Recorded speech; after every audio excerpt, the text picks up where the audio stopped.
Welcome back to the world history where legends live and truth echoes louder than myth. Today, we begin an untold journey into the life of a boy born not just into royalty, but into destiny. Edward of Woodstock, later known as the Black Prince, was no ordinary child. Imagine a flickering candlelit hall in the heart of medieval England. A baby cradled in the arms of Queen Philippa, his gaze fierce even in infancy. This was the beginning of a legend wrapped in silk and steel from the moment he could walk, young. Edward was surrounded by greatness. His father, King Edward III, was one of England's most ambitious monarchs. But Edward wasn't coddled, he was groomed. In dark paneled rooms lined with ancient books and bright with stained glass windows, tutors drilled him in Latin, chivalry, history, and warcraft. Scrolls lay beside swords. He was raised with knowledge in one hand and a blade in the other. As the years passed, the boy grew into a warrior in the making.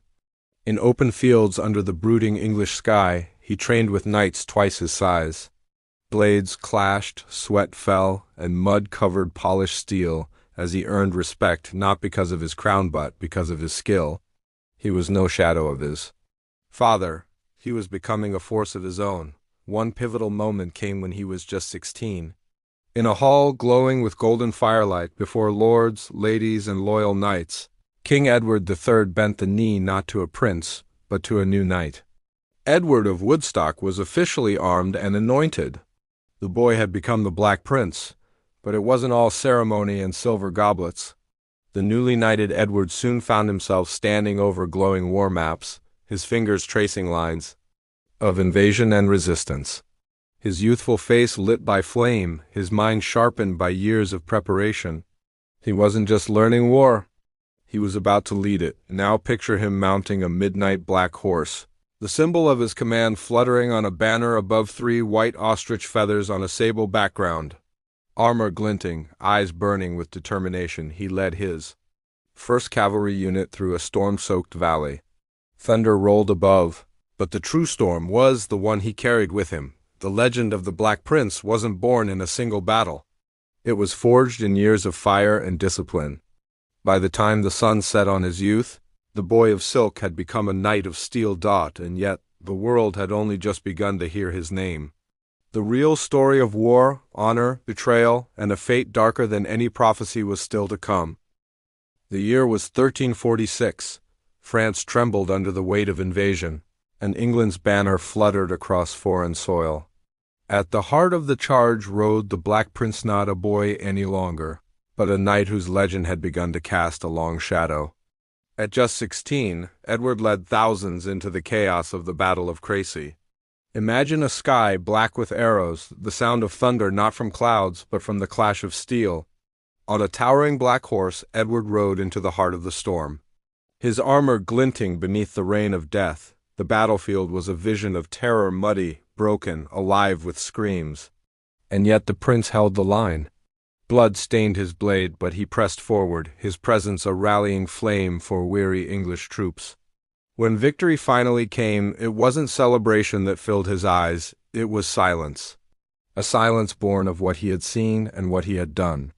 In that moment, the world saw not a prince, but a leader forged in fire. In the cold aftermath, among broken swords and fallen men, Edward stood motionless.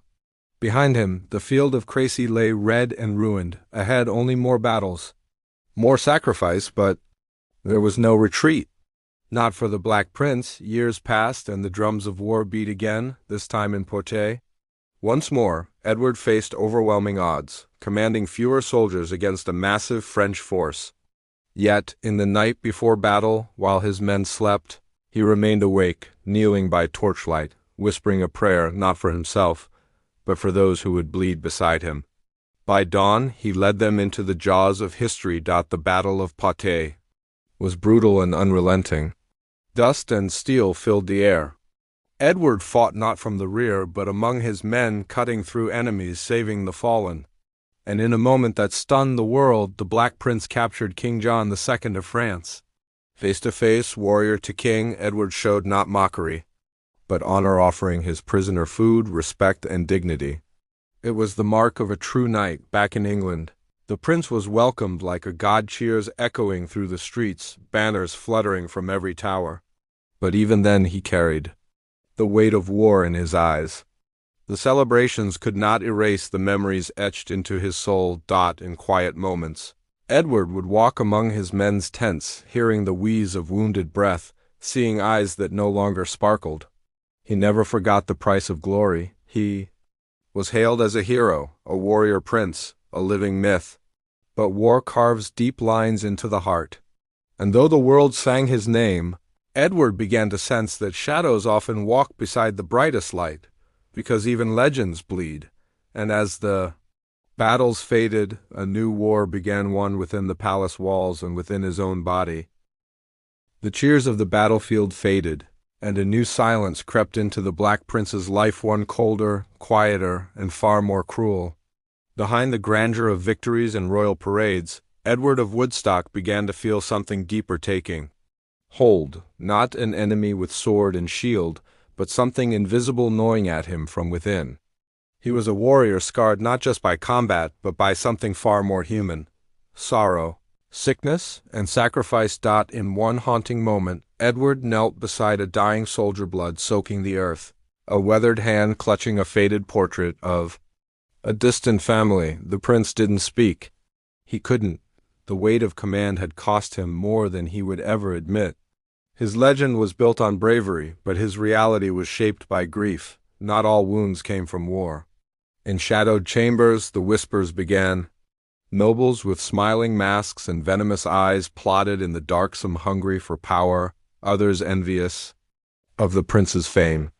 Edward was a symbol of strength, but symbols can be threatened, even by those who once cheered your name. And yet, he remained steadfast. Even as illness tightened its grip, he still walked the halls of the royal court with quiet dignity. Pale, weakened, but unbowed.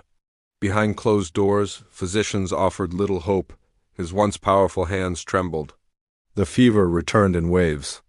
Still, Edward held on for his family, for his people, and for the son who would one day bear the crown. In a dimly lit chamber, he penned letters to his child, words heavy with warning and love. His armor now sat silent beside the candlelight, untouched, as if it too mourned the warrior it once protected. Outside his window, England carried on, unaware that its brightest star was flickering. He dreamed of what could have been, of battles never fought, of peace never gained. His body decayed, but his mind remained sharp, watching the court with caution, remembering every face that had once fought beside him and everyone that had betrayed him. When the end finally came, it was quiet. No trumpets, no swords drawn. Just the soft rustle of fabric, the final breath of a man who had lived not just a life, but a legend. His knights wept, his family mourned. And across the kingdom, the skies seemed just a little darker. The funeral was a solemn procession. Black-armored knights marched slowly, heads bowed beneath overcast skies. The ostrich feather crest, the symbol of the Black Prince, was lowered for the last time. Yet even in death, his story refused to fade. Centuries later, in the ancient stone of Canterbury Cathedral, historians uncovered his tomb, dusty, cracked, and glowing with a sacred stillness. Artifacts lie beside him, untouched by time. But what they find is more than bones. It's the memory of a prince who carried England on his shoulders and paid the price in silence. The Black Prince never wore the crown, but he earned something. Far rarer immortality in the hearts of those who remember. And now, so do you.